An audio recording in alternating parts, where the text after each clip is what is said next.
Run me through what you built. So I built a whole bunch of concrete in the front, and the tallest part of the wall is right in the center to block the crow's nest machine guns, because those things are big and scary. I got all my storage containers and a bunch of water. And if you come right over here, you will see his Lamborghini tucked away amongst everything. There it is, nice and cozy. Do you think all of this will stop the bullets? Yeah, I do. I think you have a 50% chance of survival. Those are the best odds I've had yet, so. And before I have them shoot 10,000 rounds, come with me to the Lamborghini. Not only are you competing for this Lamborghini, but for 100 grand as well.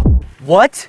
Yes, sir. Yeah, that's pretty cool, huh? This will be enough to cover the insurance. 24 hours is up, 8 scary men, 10,000 bullets. Versus everything that Blake has built. Are you ready? Just get it over with.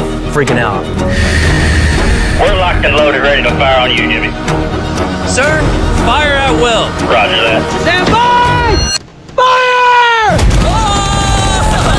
Oh my God.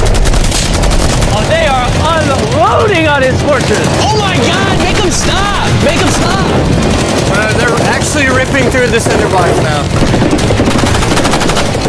Oh man, oh God.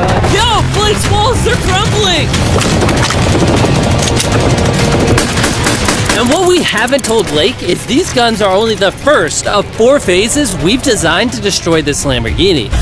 Or should I say, whatever remains after this. They just brought out the LMG.